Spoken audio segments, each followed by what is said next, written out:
Ассаламу алейкум, ардактуу көрөрмандар. Эфирде иман сабактары көрсөтүүсү. Аны мен Зарема Жыйеналиева алып барам студиябызда. Бүгүн конокто педагог, филолог Бермет Муратбекова айым менен бала тарбиялоо деген эмне жана биз эмнеден башташыбыз керек, мына ошонун айланасында баарлашмакчыбыз. Ассаламу алейкум, студиябызга кош келдиңиз. Алейкум ассалам рахматулла. Кутман күнүңүздөр менен кош келдик.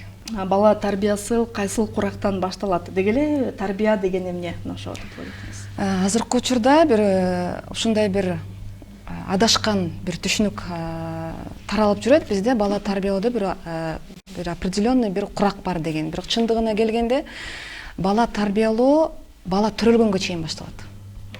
Бизде азыркы күндө баягы элдер көп окугусу келбейт, элементарный жана постторду чыгарганда көбүрөөк жазылып калса окубайт, клиптер 1 мүнөттөн 30 секундтан ашкаса окушпайт го.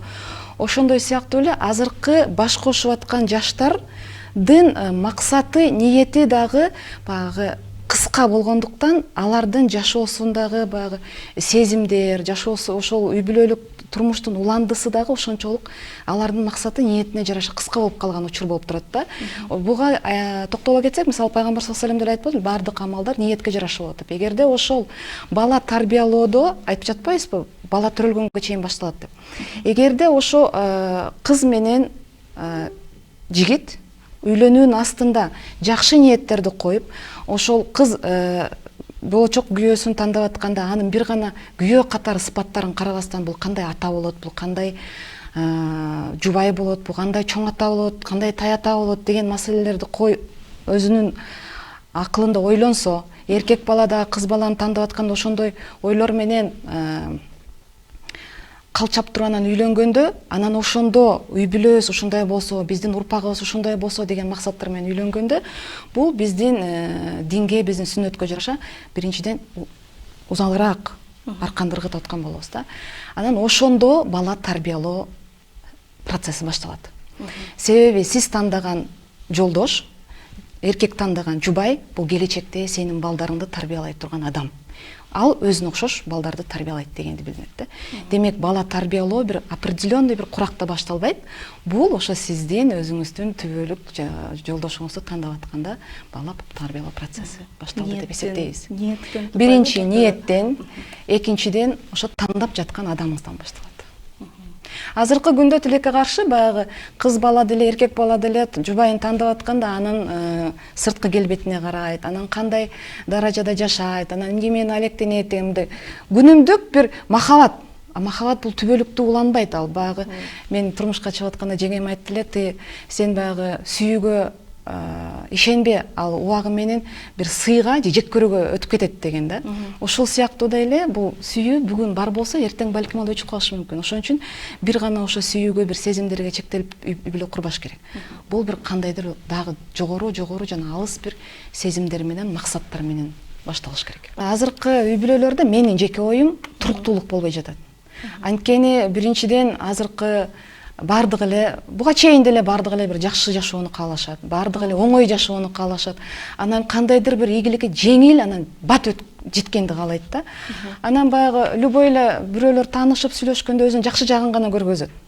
Жаман жагын көргөзбөгөнгө аракет кылат. Берки сен маңдайыңда турган адам дагы бир гана жакшы жагын көргөнгө аракет кылат да. Ошон үчүн баягы балким, бул менин жеке оюм, дагы бир жолу белгилеп кетейин. Үй бүлө куруунун алдындагы максаттардан улам башталат. Ата-эне ошол кичинекей балдар менен мамилени кантип жөнгө салат, кантип мамиле кылыш керек? Биринчиден баланы тарбиялаганга чейин, балалуу болгонго чейин ошол ата-эне, жубайлар биринчи өзүлөрүнүн ортосундагы мамилелерине ыкталыш керек да, бири-бирин тааныш керек, бири-бири менен бир кандайдыр бир мамиле түзүш керек. Мамиле, чыныгы мамиле ошол никеден кийин, тойдон кийин башталат. Эмне үчүн дегенде, жашоодо уже бир кыйынчылыктар боло баштайт, уже бир жашоодо күнүгө чогуу туруп, чогуу бир кыйынчылыктарга дуушар боло баштайсың. Чыныгы жүздөр ачыла баштайт, анан стрессоустойчивость деген бар. Ошондой нерселерден улам баягы чыныгы мамиле ошондо ачыла баштайт да.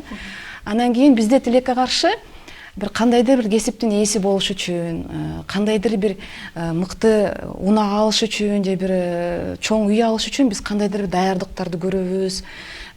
Кесиптин ээси ошон 4 жыл, 10 жыл, 6 жыл окуйбуз окуу жайларда. Унаа алыш үчүн канча жыл акча топтойбуз, үй алыш үчүн топтоп даярданабыз, даярданып анан ошону алганда бир ушундай аяр мамиле кылып, ошону баалаган мамиле кылып жашайбыз да. А бирок ошо балага келгенде биз багы үй бүлө куруу дегенде эле бул сөзсүз түрдө баш кошуш керек да, баланы төрөп коюш керек, анан ал өзүнүн жолу менен да чоңоюп өсө берет деген түшүнүк менен жашайбыз. А эмне үчүн башка нерселерге ушунча убакыт даярданабыз дагы, бала тарбиялаганга, балалуу болгонго биз өзүбүздү даярдабайбыз. Көбүнчө учурда жубайлар моралдык жактан балалуу болгонго даяр эмес болот. Өздөрү токтоло элек кез болот. Же болбосо баягы үй бүлө курганда, баягы кыз бала жаңы үй бүлөгө келет, алардын өзүнчө бир каада салтына, өзлөрүнүн эрежелерине баягы дагы үйрөнүп укталганга чейин баягы кыйынчылыктардан өтөт. Анан ошол моментте боюнда болуп калганда бир кандайдыр бир нервтер менен, стресстер менен чоңойгон, ал сөзсүз түрдө балага таасир этет. Демек, баягы бул жерде баланы да пландоо маанилүү экен да. Баланы пландоо бул өтө маанилүү. Анткени өзүңүз, мен мисалы өзүмдүн 6 балам бар, мен 6 баламдан 6 мурунку эфирде да айтсам керек, 6 жашоомдун 6 үзүндүсүн көрөм. Ар бирөөндө мен кандай ошол кезде жашоо өткөргөн болсом, өзүм эмоционально кандай жүргөн болсом, ошолорду көрөм да. Ошол мендеги кемчиликтерди балдарымдын кээ бир жүрүм турумунан, кээ бир мүнөздөрүнөн байкап калам. Демек, бул эмнени билдирет? Бул биз ошо балалуу болоордун алдында, бала бойго бүткөн кезде өзүбүзгө кандай мамиле кылышыбыз керек, ошол мамиле балага кандай таасир этерин биз үйрөнүп, окуп, таанышыбыз керек. Болуп жаткан проблеманын себеби бул биздин өзүбүздүн тарбиябыздын жоктугунан, өзүбүздүн адебибиздин жоктугунан болуп келет. Мисалы, бул биздин ата эне менен баланын мамилеси аттуу китебибизде ошол бала тарбиялоо качан башталат дегенде, ошо жар тандоодон башталат деген күндөн баштап, ошол жарыңды тандап атканда өзүңдү кандай тарбиялашың керек, турмушка чыкканда кандай тарбиялашың керек, сен балалуу болгонго чейин өзүңдү кандай тарбиялоодон өткөрүшүң керек, анан бала боюмда болду деген күндө кандай этаптардан өтүп өзүңө кандай кам көрүшүң керек, аял киши өзүнө кандай кам көрүш керек, анан жанындагы жолдошу кандай аялга кам көрүш керек жөнүндө бардыгын айтып берет да. Ал эми бүгүнкү күндө биздин балдардын тарбиясындагы маселе бул биздеги маселе болуп турат. Биз бүгүнкү күндө өзүбүз китеп окугубуз келбейт, адептүү болгубуз келбейт, туура сүйлөгүбүз келбейт. Маданият дегенди унутуп койдук. Жадагал, эгерде биз жөн эле дегенде кыргыз элинин тарыхына кайрылып, кыргыздардын каада салтына көңүл бура турган болсок, биз бүгүнкү деңгээлге түшпөйт элек. Бирок бизде тилекке каршы ушу бала тарбиялоо маселесинде, негизи эле маданият маселесине келгенде бизде сокуртуроо деген бар. Слепое подражание деп коет орустар. Биз батышты бир көрүп аларды туурайбыз, дагы башка бирөөнү көрүп бир турайбыз, биз мындай ооп кете беребиз да ар кайсы жака. Анан өзүбүзгө ошол моментте бир актана беребиз. Бул мындай дейди, анан мен муну кылдым, тигин дейди, анан мен муну кылдым. Ошон үчүн бизде бүгүн ата энелердин өздөрүндө бир туруктуу система, туруктуу бир тарбиялоо, бала тарбиялоо, өзүн өзү тарбиялоо процесси болбогондуктан балдарыбызды бир туура жолго сала албай жатабыз. Эгерде өзүңдү мындай сырттан карагың келсе, өзүңдүн балдарыңды карап көрүшүң керек да. Эгерде балдарыңан бир жакшы сыпаттарды көрүп атсаң, бир жакшы амалдарды көрүп атсаң, демек сенде ошол нерселер бар, анан ошол нерселерди балаң сенден кайталап көрүп атат деген да. Ар бир адамга бир өрнөк керек. Мисалы, кыскараак ала турган болсок, мусулмандар үчүн эң жогорку деңгээлдеги өрнөк бул Мухаммад саллаллаху алейхи вассалам, биздин пайгамбарыбыз, сүйүктүү пайгамбарыбыз Мухаммад саллаллаху алейхи вассалам. Биз эгерде чындап жакшы адам болуп, бир акыреттик мусулмандардан, бейиштик адамдардан болгубуз келсе, биз пайгамбар саллаллаху алейхи вассаламды мисалга алып, өрнөк кылып, ошого аракет кылышыбыз керек болчу. Бирок тилекке каршы бүгүн бизде мусулман деген адам болгон намазын окуш керек, орозосун кармаш керек, жоолугун салыш керек, сакалын коюш керек деген түшүнүк келип калган. Эми элестетип көрүңүз, ислам цивилизациясы пайгамбар саллаллаху алейхи вассалам учурунда ушунчалык күчтүү цивилизация, 12 жылдын ичинде кандай дүңгүрөп өскөн цивилизация бир кандайдыр убакыттын ичинде талкаланды. Ал эмне себептен ушунча бийиктикке жете алды? Анткени ошо азыркы күндө адамдарга ушунча вебинарларды, тренингтерди, кандайдыр көптөгөн иш аракеттерди өткөрүп адамдарга жеткире албай аткан психология бар болчу пайгамбар саллаллаху алейхи ва саллям. Ал эң мыкты психолог болгон, эң мыкты политик болгон, эң мыкты полководец болгон. То есть пайгамбар саллаллаху алейхи ва саллям ушунчалык эң мыкты сыпаттар болгондуктан, тарбиячы болгондуктан биз ошол ислам цивилизациясын кура алган. Бүгүнкү күндө бизде ошол сыпаттар болбогондуктан адамдын адамдык касиети жоголуп бараткан учур болуп атат да бизде. Ошон үчүн негизи эле бул үй бүлө куруу, ошону айтып атпадыкпы, бала тарбиялоо бул үй бүлө курууга чейин башталат деп. Үй бүлө курулгандан кийин бул үй бүлөдөгү ата эненин ролу бул бир гана бир үй бүлөнү тургузуу эмес, бул целый маданиятты куруу болот. Бул бир улуттуу улоо болот. Анткени бүгүнкү күндө биз экөөбүз мисалы бир кыргыз маданиятын тургузуп аткан үй бүлөбүз. Бир кыргыз деген атты элге тааныта турган үй бүлөбүз, энебиз, атабыз. Ошон үчүн биз ошондой жоопкерчиликти сезбестен биз кыска бир жоопкерчилик менен жүрөбүз. Бул менин балам, эптеп муну ичинтсем, кийинтсем, эптеп бир окууга өткөрсөм, анан кийин ал чыгып кеткенде мени бакса. Ошол биздин бага турган деңгээлге жеткичекти биз аларга эмне бердик деген суроону өзүбүзгө бербей калганбыз да. Бактылуу балдар күчтүү коомду түзөт. Ошондой балдарды тарбиялоодон мурун жубайлар өз ара мамилесин иретке келтирип, үй бүлө ичиндеги аба ырайын жагымдуу кылыш керек экен да. Албетте, бүгүнкү күндө ошол үй бүлөдөгү жагымдуу аба ырайын түзүүдө бизге эмне жетпейт? Бизге баарлашуу жетпейт. Бизде аял менен күйөөнүн ортосунда, балдар менен ата эненин ортосунда, коом менен коомдун ортосунда баарлашуу болбогондуктан бизде бир кандайдыр бир байланыш жок болуп атат. Ата эне менен мисалы күйөөсү менен аялдын ортосунда жумуштан келгенден бир отуруп сүйлөшүү, диалог жүргүзүү.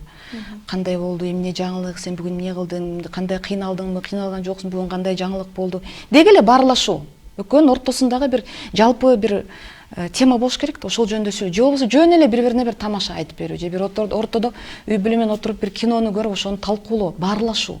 Любой нерсе, мисалы бүгүнкү мисалы манты жасадыңбы, мантынын даамын кандай жасалды, эмне, то есть баарлашыш керек. Эгерде балдар ата эненин ортосундагы бир жагымдуу баарлашууну дайыма көрүп отурса, биринчиден балдарга бул психологически өзүнчө бир жагымдуу таасир берет. Балдар ата энесинин баарлашканын көрүп, келечекте алар дагы өзүлөрүнүн күйөөлөрү менен, аялдары менен ошондой баарлашууну үйрөнөт. То есть бүгүнкү биз ата эне балдарга бактылуу болууну биз өзүбүздөн үйрөтүшүбүз керек. Биз бактылуу болгонду үйрөтүшүбүз керек. Бир жөнөкөй эле бүгүн бир кефир ичип атып, мисалы айран ичип атып, ошону бактылуу болгонду үйрөтүшүбүз керек. Кандай даамдуу, кандай апапак, ушундай биз ичип атабыз, же болбосо атасы апасына же апасы атасына ыраазычылык билдирип ошондон кубануу табуудан ошол нерсени үйрөнөт. Балдар менен болгон баарлашуу жетишпейт. Жумуштан келишет, албетте азыркы жашоонун ритми өтө тез болгондуктан ата энелер баягы бирөө айткандай современный родители дейт, азыркы бүгүнкү ата энелер баардыгы жумушта, бир жакшы жашоонун артында жүргөндүктөн убактым жок деген биздин бир өзүнчө актануубуз бар. Бирок ошону бир любой жерден таап баарлашканды билбей жатабыз. Бүгүнкү ата энелерде бизде бир кандайдыр бир творческий подход биле албай жатабыз балдарга. Балдардын тилин кантип табабыз? Кыскача айтканда ошо диалог болбосо балага жол таба албайт ата эне. Ата эне каяктан билет баланын кандай экендигин эгерде ортодо баарлашуу жок болсо, диалог жок болсо, мектепте эмне болуп атканын, достору ким экенин, кайсы сабактан канча алып атканын, мектепте кайсы мугалим ага кандай мамиле кылып атканын билүү дагы өтө маанилүү. Өзгөчө өспүрүмдүк куракта, өспүрүм курагында бала өтө мындай назик, анан чувствительный болуп калат. Ошол моментте ошол баардык нерсени билүү өтө маанилүү ата энеге. Биринчи ошо либералдык стиль болду, ой менен болуу. Экинчиси бул демократический стиль деп коет. Демократтык стиль деп коет. Бунда эмне айтылат? Бул ата эне өзүнүн позициясын балдарга түшүндүрөт. Мисалы, сен деген бүгүнкү күндө англис тилин сөзсүз түрдө өздөштүрүшүң керек. Бул жашооңо эң керектүү нерсе дейт. Анан бала айтат: же ооба макул апа, ата мен силер менен макулмун, мен да ошону түшүнүп атам деп айтат. Же болбосо жок апа, мен англис тилин окугум келет, мен мисалы кытай тилин окугум келип атат дейт. То есть бул жакта уже бала өзүнүн оюн ата энесинин оюна каршы сүйлөп атканда, ата эне жок, мен сени айттымбы деп айттым дебестен, хорошо, эгерде сен Кытай тилин өздөштүргүң келсе, мейли Кытай тилин өздөштүр. Бул сенин ыктыярың, сенин тандоолуң. Бирок келечекте эгерде сага англис тили керек болуп калса, аны деле өздөштүрө алсаң, кыйынчылыгы жок деп, анан балага баягы Кытай тилин үйрөнгөнгө бир мүмкүнчүлүк түзүп берүү, ага баягы өзүнүн кыялын орнотууга жардам беришет да. Бирок ошону менен бирге эле баягы ата-эненин алар баары бир чоң адамдар, алардын өзүлөрүнүн уже бир тажрыйбасы бар, балага караганда деңгээли жогору болгондон алар дагы өзүнүн оюн аларга түшүндүрүп берет. Ушундай кылсаң туура болот, мындай кылсаң туура эмес болот. Ойлонуп көр деген баягы тең укуктуу тарбия стили болот. Кийинки болсо бул эме деп коюшат экен, илимий тил менен айтканда индифферентный стиль деп коет экен. Бул азыркы күндө бизде кеңири таралган стиль болуп калып атат. Каалаганыңды кыл, мага баары бир деген.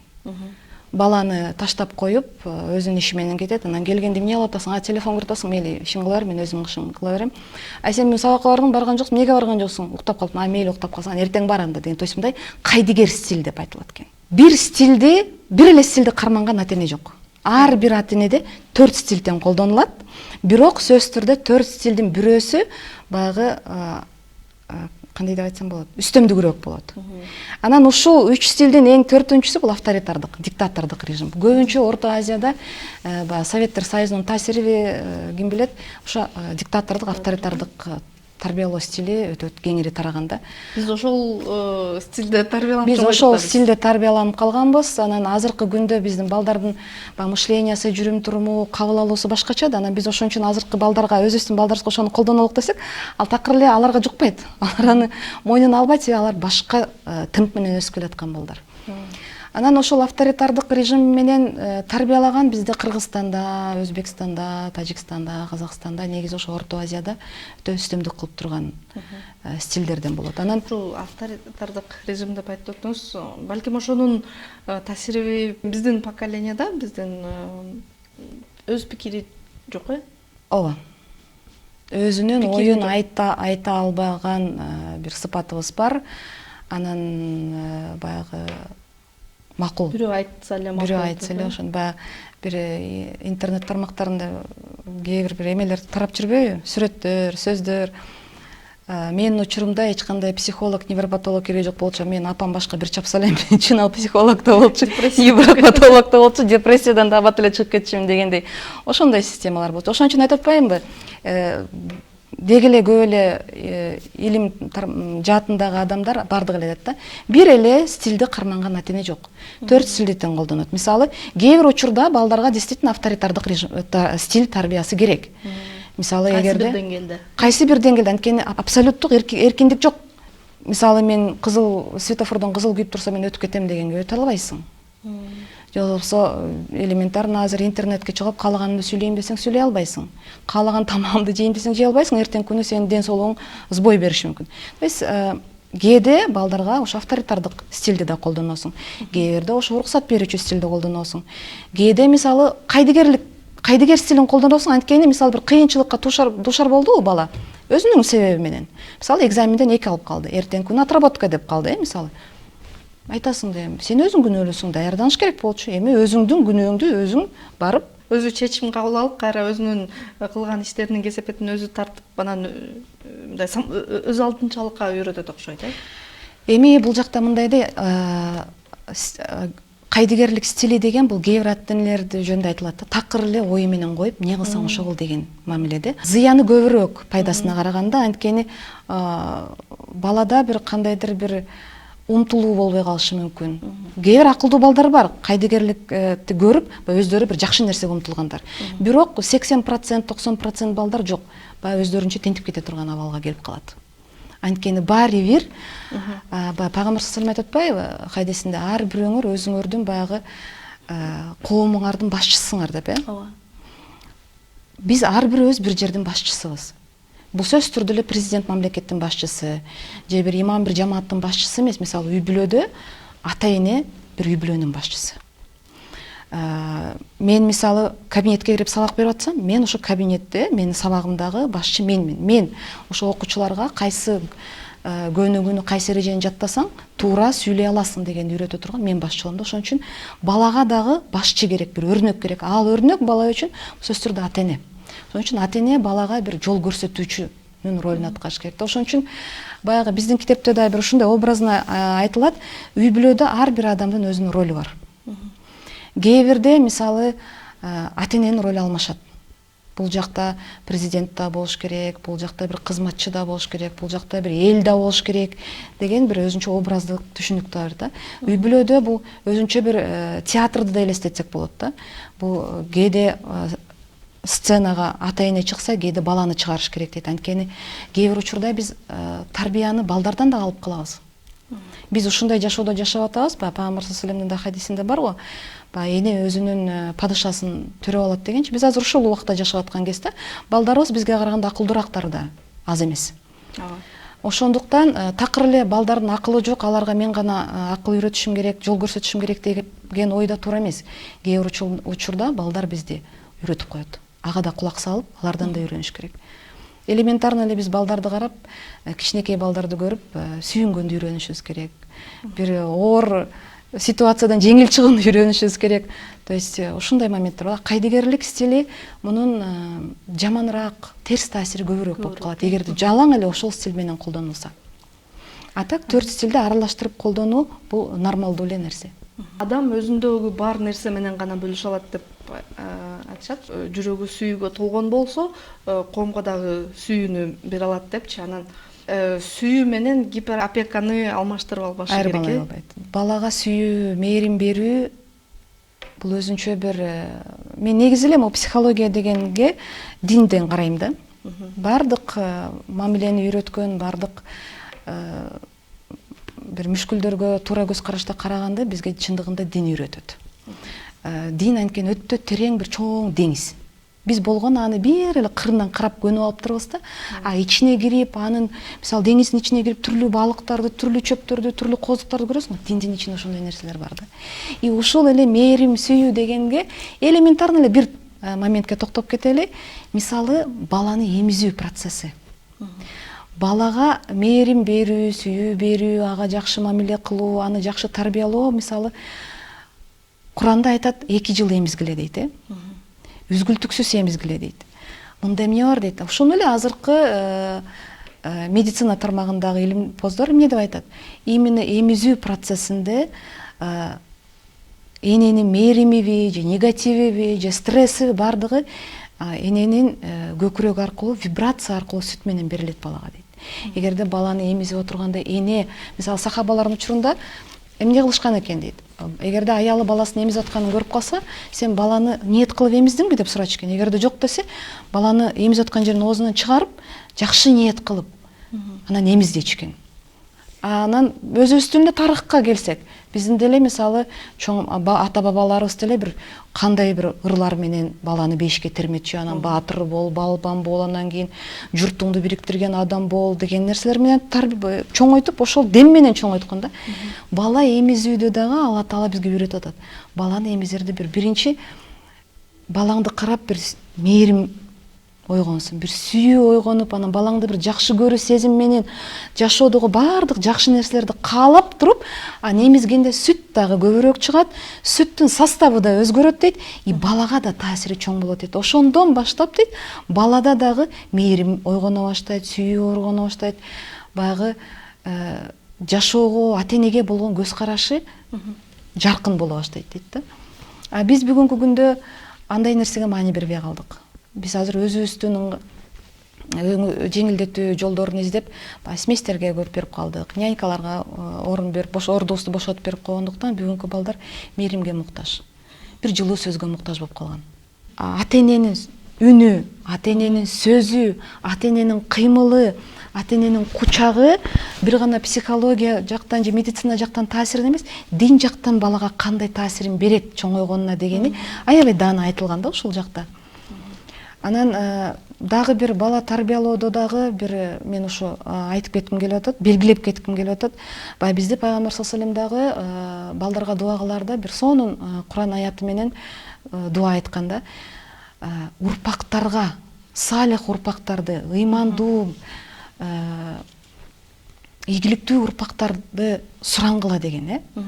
Мен урпагым, бала чакам, аялым, күйөөм бардыгы, мен урпактарым бардыгы ушундай бир бейиштик адамдардан болсун деген дуаны айтканда, биз бүгүнкү күндө ошо жана башында айтып кетпедикпи, үй бүлө куруп атканда эле биздики бир кыска ниет менен башталып калып атат депчи. Бала тарбиялап атканда да биз бүгүнкү эле баланын тарбиясы менен чектелип калып атабыз да.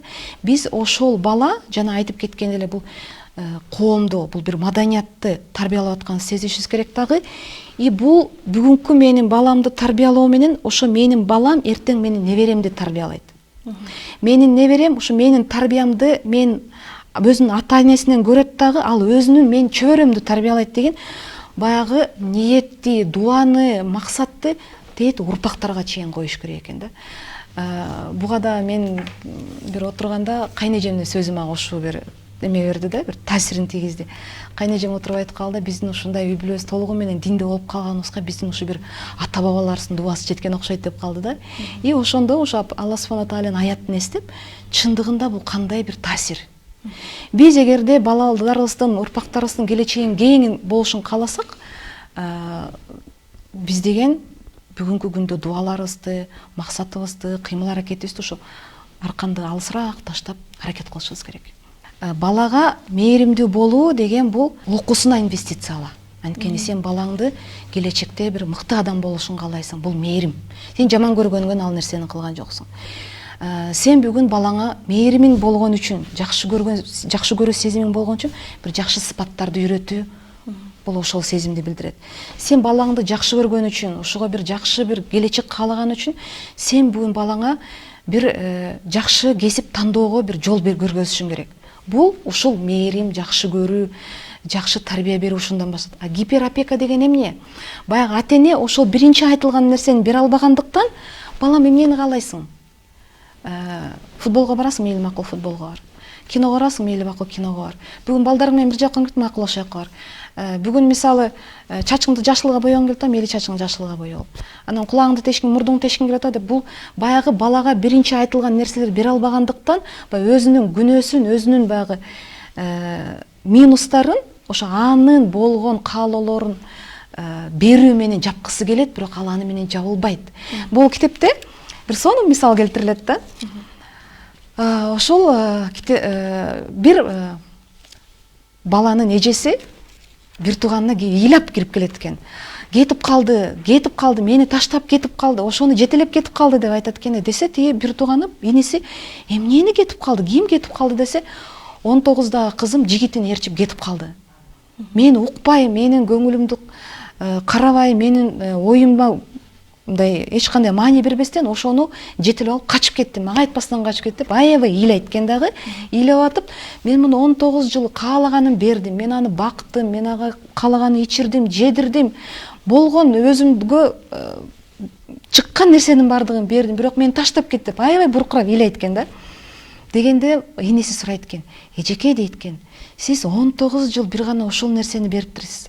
А 19 жыл ошол кызыңызга мээрим, тарбия, бир өзүңүздүн мисалыңыз менен, пайгамбарлардын мисалдары менен, бир Куран аяттары менен, же болбосо бир жакшы тарыхтын мисалында бир тарбия бердиңизби десе, жок, мен деген айтып атпайм, мен ал каалаган нерсенин бардыгын бердим дегенде, ана ошо бала иниси айтат экен да, аттиң дейт экен. Биз бүгүнкү күндө ушул материалдык нерсе менен эле алек болуп, чыныгы балдарга керектүү нерсени бербестен кеч калыптырбыз деген окуя менен башталат да, ушу бала тарбиялоо эмнеден башталат дегенде. Бүгүнкү күндө ушундай нерсе болуп атат биз. Өзүбүздүн бере албаган нерсебизди балдарыбыздын каалоолорун аткаруу менен, материалдык нерселер менен компенсировать этип аткан убакытта. Кийин чоңойгондо бала айтышы мүмкүн, мен сенден iPhone сураган эмесмин. Мен сенден мисалы Кембридж мектебин сураган эмесмин. Мага деген ошол кезде мээрим кетпеген. Мага ошол кезде сенин бир гана мени кучактап, мен сага ишенем деген сөзүң жеткен эмес деп, ошон үчүн бүгүнкү күндө 40, 50, 60 жаштагы адамдар психологко барып, у меня обида на родителей деп жүрүшпөйбү? Травма деп азыркы психология жаатында иштеген адамдарга өзүнчө бир эме болуп берип атышат да, клиентура болуп бир акча табуу жолу болуп берип атат да. Чындыгында эгерде эмне үчүн мен мага көп лекцияларда мындай суроо беришет да, эмне үчүн мусулмандар азыркы күндө психологторго муктаж болуп атат деп. Себеби биз өзүбүздүн динибизди жакшы билбейбиз. Эгерде биз өзүбүздүн динибизди, өзүбүздүн сүннөттү, Куранды чыныгы ошол деңгээлде билгенибизде биз ал нерсе менен алектенбейт болчубуз. Бизде эч кандай стресс, депрессия, бир бала тарбиялоо кыйынчылыктар болмок эмес да бизде. Аят бар баягы бала биздин менчиги эмес, ал Аллахтын аманаты деген. Баланы как өзүнчө бир личность катары карабастан, бул адам катары карабастан, бул менин менчигим, мен эмне десем ошону аткарасың деген, анан жана өзүнүн орнобой калган кыялын балага таңулоо деген дагы көп нерселер бар. Өзгөчө баягы мен убагында бир стоматолог болгум келди эле, эми сен стоматолог болууга тийишсиң. Же болбосо мен мисалы Куран жаттай албай калдым, сен Куранды жаттоого тийишсиң. Алым болууга милдеттүүсүң, же бир дипломат, посол болгонго милдеттүүсүң деп баягы баланын оюн ойлобостон эле байлана берген. Бул өзүнчө бир тоже психологиялык жактан да бир өзүнчө ата-эненин бир кемчилиги, и балага болгон дагы бир өзүнчө бир давление болуп саналат да. Бул эмнеден улам келген? Бул ошол баягы, бул биздин китепте дагы ушундай бир суроо берилет. Бала тарбиялоо стили укумдан тукумга өтөбү деген суроо бар да. Чындыгында бала тарбиялоо стили бир кандайдыр бир деңгээлде бала атадан балага, энеден кызга өтүп кете берчү нерсе да. Бул биз ата энебизден көргөнбүз, биз ошону кээ бир учурда балдарга дагы өткөрүп беребиз да. Ушул эле маселе менин менчигимсиң, мен эмне десем ошону кыласың деген маселе бул дин жаатында жүргөн мусулмандарда да көп кездешет. Ата-эне баласына мисалы мусулман кандай болуш керек экенин үйрөтпөстөн эле, мусулман адам кандай болуш керек деген чоң нерсени үйрөтпөстөн, сен намаз окушуң керек, сен жоолук салынышың керек, сен деген медресеге барышың керек, сен милдеттүүсүң дей берип, аягында балада ошол динге болгон жеккөрүүнү ойготуп коет кээ бирөөлөр. Бул эч кандай бир өзүнчө бир сыр эмес, бул чында болгон нерсе. Мен лекциялардан мурун мисалы чоң эжелер, апалар суроо берген болсо, бүгүнкү күндө мага ушу мектеп курагындагы кыздар ушундай суроолорду көп берчү болуп калды да. Биз деген балага анын ою менен бөлүшүп, жана биз айтпадыкпы, авторитеттик режим дегендей, демократиялык режим деп, ошол нерсени бала менен баарлашып, алардын ою менен бөлүшүп, биз аларды алардын жоопкерчилиги, алардын үстүндө жоопкерчилиги болгондон коркуп эле биз өзүбүздүкүн аларга байлап салабыздан кийин биз өзүбүздү жакшыраак билебиз да, баланы билгенге караганда. И биз ошо менен эле баланы баса беребиз. Сен билбейсиң деп, мен билем деген. Биз балага көбүнчө учурда ата-энелер ата-эненин уровенинде карайбыз. Баланын деңгээлинде карабайбыз.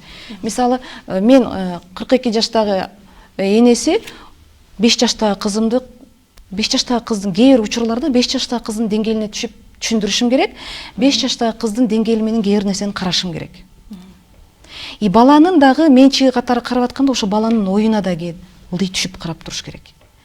Дин маселесине келгенде да сен бүгүн балаңды ошол нерсени талап кылаардын алдында сен биринчи ошол нерсеге бир сүйүүнү ойготуп жүрөгүндө, ошол жөнүндө айтып берип, маалымат берип, өзүңөн ошол нерсени көргөзүп туруп, анан айткан нерсеңди талап кылышың керек. Жоолукка, намазга, орозого, садака берүүгө, бир туугандар менен тыгыз мамиледе болууга, коомго жакшылык нерсе кылууну ошондой жол менен үйрөтүш керек. Биз болсо, биз ушундай бир моментте токтоп калганбызбы, билбейт эмнем, бирок ошол өзүбүздүн деңгээлибизде эле мындай карап тура беребиз да балдарга.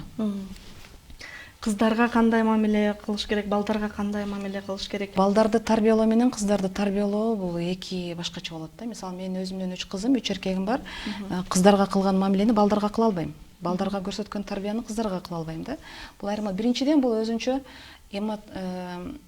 эмоциялары кыздардыкы башка, интеллекти башка, эркектин эмоциясы башка, интеллекти башка. Алардын табияты башка. Физикалык жактан дагы баягы эмне деп коет эле жана возможностьтары, мүмкүнчүлүктөрү башкача. Мисалы, биз Союз учурунда жашаган адамдар, согушту көрүп калган адамдар, согуштарга барып берип, эркектер согушта көп өлдү, анан аялдар көбүрөөк болгондуктан көбүнчө учурда баягы аялдарды сен күчтүү болушуң керек, сен мисалы оор жумушту да жасашың керек, эркектерди аяш керек, алар согушка барып атат, алар жок болуп атат. Аларды өзүнчө бир символ катары, өзүнчө бир күч катары карап алып эле, аялды күчтүү болушуң керек, кыйналышың керек, муну кылышың керек деген дагы тарбиянын да таасири бар. Мен айтпайм толугу менен ошондой деп, бирок ошол нерсенин да таасири калып калган бизде. Анткени биздин чоң ата, чоң энеси ошол менен чоңойгон, биздин ата энебизге ошону үйрөткөн, биздин ата эне да ошол баягы окумдан тукумга берип келген бир изюм эмелер бар да. Калдыктары бар бизде дагы. Ошол нерсе дагы бар. Бирок алардын ошо айтып аткандай биринчи интеллект жактан, эмоционалдык жактан эки башка. Эркектердики да башкача. Мисалы кыздарга эми бул өтө чоң тема. Биздин эгерде ошого аябай кызыга турган адамдар болсо, бул биздин ата эне менен баланын мамилесин китебин сатып алып, ошол жерден караса, бул жакта кыздын төрөлгөндөгү кандай мамиле болгондон 40 жашка чейин кызга кандай мамиле, эркекке кандай мамиле кылуу этаптарынан бери көргөзүлгөн да. Бул жада калса дагы азыр турмуш курам деген адамдарга да аялына, күйөөсүнө кандай мамиле кылуу керектигиндеги да жардам берет. Эми кыскача айтканда, биз кыздарга назик болгонду, махабат бергенди, бириктиргенди үйрөтүшүбүз керек. Эркектерге күчтүү болгонду, коргоочу болгонду, анан баягы сырттан добытчик деп коет го. Ошондой болгонду үйрөтүшүбүз, табышкер болгонду үйрөтүшүбүз керек. Сен назиксиң, сен тегерегиңдеги адамдарга баягы жылмаюу, бир жагымдуу бир атмосфера түзүп берчү, сен бир урпакты тарбиялоочу бир акылдуу, бир акылман адамсың. Эркекти сен күчтүү, акылдуу, бир ушул жаныңда турган назик затты коргоочу, багуучу, сүйүүчү адамсың деп эркекти да күчтүү кылганды үйрөтүш керек. Аялды да күчтүү болгонду үйрөтүш керек, бирок өзүнүн деңгээлинде күчтүү болгонду үйрөтүш керек. Ошон үчүн кичинекей кезинен балдарга, мисалы мен өзүмдүн балдарыма да ошол нерсени айтам да, кыздарга оор нерсени көрсөттүрбөгүлө дейм. Мисалы базарга барганда баштыктарды мисалы эркекке көтөртүп, же болбосо үй жыйнап аткан учурда дагы мусор төгүп келиш керек болсо, же болбосо бир суудагы бир чоң бөтөлкөдөгү сууну көтөрүш керек болсо, же бир кастрюльдү көтөрүш керек болсо, эркектерди ошого көндүрүш керек. Анткени бүгүнкү сен карындашыңа кылган мамилеңди сен эртең аялыңа кыласың. Бүгүнкү мага апаңа кылган мамилеңди аны дагы келечекте өзүңдүн аялыңа, кыздарыңа кыла турган мамиле деп ошону үйрөтүш керек. Кыздарды дагы акырын сүйлөө, назик сүйлөө, акырын кыймылда, анан мындай өзүңдүн баягы аялдык касиеттериңди дагы, мындай кыздык касиеттериңди дагы сакта деп үйрөтүш керек. Антпесе бүгүнкү күндөй болуп, анан женский энергия жок болуп калды, анан мужской энергия азайып калды, анан деген баягы мен эми көп психология жактан тренинг, вебинарларга барбайм, бирок элдерден угуп калам да. Ошону азайып атат, кантип көбөйтсөм болот деген нерселер болор да. Эгерде убагында ошол тарбияны туура берсе, менимче андай маселелер болбос. Демек, эне менен баланын мамилеси китебиңиз жөнүндө маалымат бере кетсеңиз, канча бөлүмдөн турат, анан эмнелер камтылган? Бул биздин ата эне менен баланын мамилеси аттуу китебибиздин жарыкка чыкканына 1 жыл болду. Биз бул китептин үстүндө 3 жыл талыкпастан иштедик. Мен бул китептин баягы редактору болуп, редакторлукка эле ушу китепти редакциялап чыкканга эле 1,5 жыл кетти. Бул китеп негизи китеп дебестен энциклопедия деп айтканга татыктуу китеп. Себеби дегенде бул жакта адам болгондон баштап, анан балалуу болуп, анан адам өлгөнгө чейинки тарбияны кандай өткөрүш керек дегенди камтыйт. Кайсыл тилдерде жеткиликтүү? Бул китеп 3 бөлүмдөн турат. Биринчи бөлүгү бала тарбиялоо деген эмне жана качан башталат деген. Экинчи бөлүгү бала тарбиялоо этаптары. Үчүнчү мүнөздүн калыптанышы деген 3 бөлүмдөн турат. Ар бир бөлүм 15, 20, 25 бөлүктөрдөн турат. Ар бир бөлүктүн аягында балдар менен болгон иш-аракеттер бар, ата менен, эне менен боло турган иш-аракеттер бар. То есть ар бир бөлүмдү окугандан кийин өзүңдү бир дароо бир практикага киргизип беките турган иш-чаралар бар ичинде.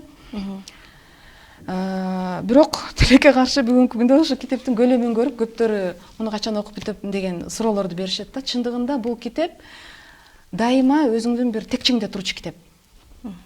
Ал бүгүн эле мен эне болуп колдонуучу китеп эмес, бул келечекте чоң эне тайэне болгондо дагы керек болчу китеп. Бул менден кийин калганда кыздарым колдоно алчу китеп, балдарым, келиним, неберелерим колдоно алчу китеп да. Көптөгөн суроолорго жооп таба ала турган, бир гана педагогика жактан таба ала турган жооптор эмес, бул жакта дин жактан, Курандан, пайгамбар саллаллаху алейхи вассалам сүннөтүнөн кандай жооптор берилген, көз караштар, жооптору бар да.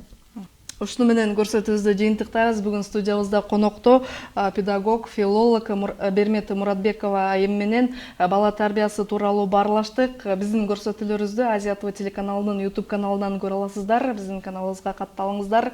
Сизге ыраазычылык, убакыт бөлүп келип бергениңизге. Кийинки көрсөтүүдөн көрүшкөнчө аман болуңуздар. Ассаламу алейкум ва рахматуллахи ва баракатуху.